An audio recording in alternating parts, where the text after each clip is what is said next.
अभी आपको क्या लग रहा है किसका गेम सबसे ज्यादा स्ट्रांग है? विवियन फॉर श्योर, क्योंकि वो दोस्ती में भी बहुत लॉयल है। आई थिंक या ही शुड विन। मुझे अपने रिलेशनशिप पे इतना ट्रस्ट है कि कवर कहीं भी पलटेगा नहीं। करण की सारी लड़ाइयाँ बेवजह ही होती हैं। उनको लग रहे होंगे कि विविन बहुत स्ट्रॉन्ग कंटेस्टेंट है, तो चलो मैं विविन को टारगेट कर लेता हूँ। और जब फर्स्ट टाइम रजत ने अविनाश को पिन किया था ऐसे पिलर पे, तो एक्शन लेना चाहिए था अकॉर्डिंग टू मी।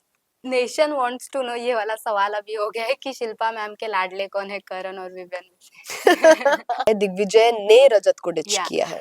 या लगता है डेफिनेटली आपको? टाइम गॉड बनाने के लिए लोगों के वोट्स कलेक्ट करना, भागना, हर चीज करना उन्होंने बहुत किया है। आस्तीन का सांप।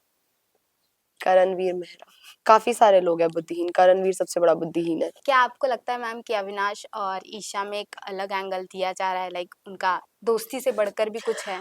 हाँ, क्योंकि दोस्ती से बढ़कर उनकी। Hi, my name is Alice Kaushik and you are watching me on Bollywood spy. Hello everyone, welcome to Bollywood spy. मैं उनीशा और इस वक्त है मेरे साथ एलिस कौशिक, जो कि अनफॉर्चुनेटली घर से बाहर आ चुकी हैं, बट इन्होंने जितना भी खेला अच्छा खेला। Thank you. तो welcome to Bollywood spy. Thank you. First of all सवाल तो यही रहेगा कि जब आप एंट्री लिए थे तो बिग बॉस ने खुद आपको टॉप 2 में प्रेडिक्ट किया था, राइट। बट ऐसे 7 हफ्ते आना और ऐसे बाहर निकलना, कितना बुरा फील हो रहा है आपको? Of course I am disheartened, मुझे बुरा फील हो रहा है थोड़ा बहुत, तो कहीं ना कहीं थोड़ा ज्यादा हो रहा है। बिग बॉस ने जो टॉप 2 अनाउंस किया था वो मेरे लिए और विविन के लिए, दोनों के लिए बहुत सरप्राइजिंग था। पहले वी कुडंट बिलीव कि ये क्या है क्या नहीं, but then of course time का तांडव है इस बार का थीम। तो आई जस्ट थॉट कि मे बी अगर मेरा एविक्शन भी होगा उसके पहले, तो you know it will be like हम टाइम में वापस जाके we are changing this thing and वो टॉप 2 नहीं रहे एंड ऑल ऑफ दैट, वो सब होगा, but none of that happened, so I was confused. या जो आपने 3 रिश्ते बनाए थे घर में, ईशा, अविनाश और विवियन के साथ, तो जी, अभी आपको क्या लग रहा है किसका गेम सबसे ज्यादा स्ट्रांग है? विवियन फॉर श्योर, क्यों आपको लगता है वो ज्यादा स्ट्रांग है? क्योंकि वो दोस्ती में भी बहुत लॉयल है, ठीक है, और उसके बाद घर में भी हर एक के साथ उनका कुछ ना कुछ है। किसी से बैंटर है, किसी से प्रॉपर लड़ाई है, किसी से बहुत अच्छा प्यारा कनेक्शन है।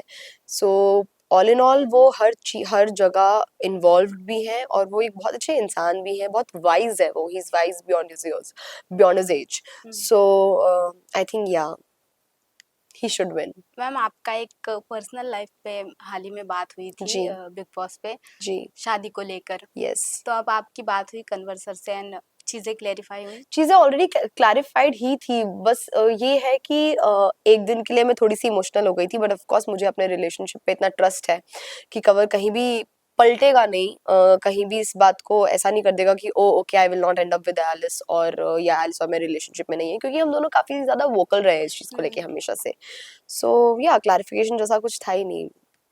यहाँ मैं करणवीर की बात करना चाहूंगी। उनको बहुत ज्यादा क्लैरिटी दी जा रही है चीजों को लेकर गेम में, ओके। जितना बाकी के घर वालों को नहीं मिल रहा है। बाहर ओके। से उनके दोस्त को भी बुलाया गया, उनको काफी सारी चीजें बताई गई, उसके बाद वो ओके। वोकल भी दिख रहे हैं। ओके। तो आपको कितना फेयर लग रहा है और क्या कहना चाहेंगे आप? I think you should ask the makers that question कि कितना फेयर है कितना नहीं, कि किसी के लिए बुलाया जा रहा है, किसी के लिए नहीं बुलाया जा रहा है, so that is up to the makers.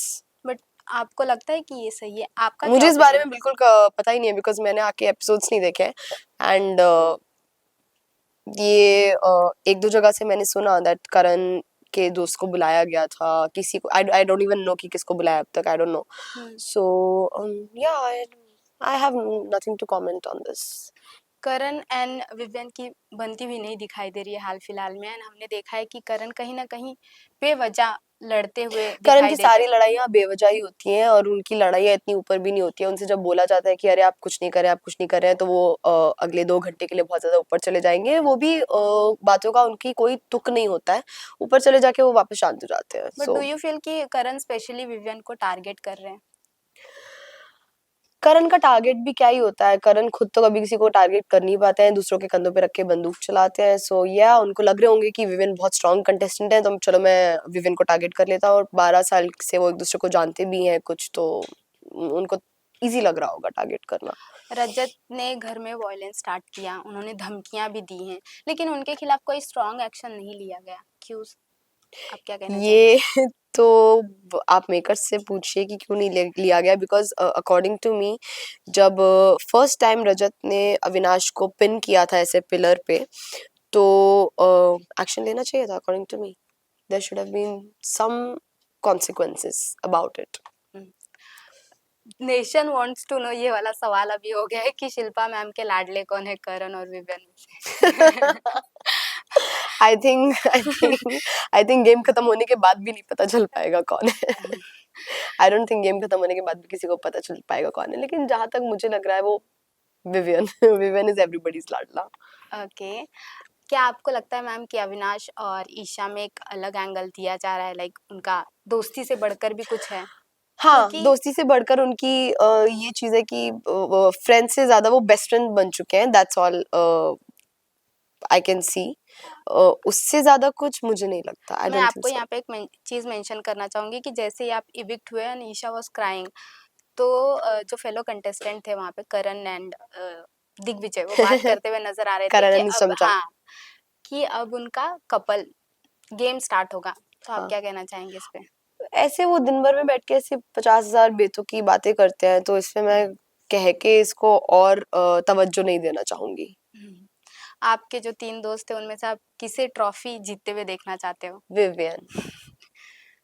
क्या आपको लगता है कि दिग्विजय को रजत ने डिच किया है और करण के साथ चले गए? दिग्विजय को रजत ने डिच नहीं किया है, दिग्विजय ने रजत को डिच या किया है. या लगता है डेफिनेटली, आपको? डेफिनेटली, बिकॉज रजत अपनी फ्रेंडशिप में दिग्विजय के साथ बहुत ही ज्यादा ही was there wholeheartedly. In fact time god बनाने के लिए लोगों के वोट्स कलेक्ट करना, भागना, हर चीज करना उन्होंने बहुत किया है दिग्विजय को टाइम गॉड बनाने के लिए. But Digvijay does not appreciate that and see that because वो करण के चमचे बन के घूम रहे हैं. ओके, लास्टली मैम एक छोटा सा गेम है, जिस यहाँ मेरे ने कुछ हैशटैग है, वो आपको घर में जो कंटेस्टेंट है उनको देने हैं. Okay. तो फर्स्ट वन इज फट्टू, करण. दोगला, करण. थाली का बैंगन, थाली का बैंगन. थाली का बैंगन घर से चला गया. थाली का बैंगन था शहजादा, वो घर से चला गया ऑलरेडी. ओके, ना घर का ना घाट का. ना घर का ना घाट का.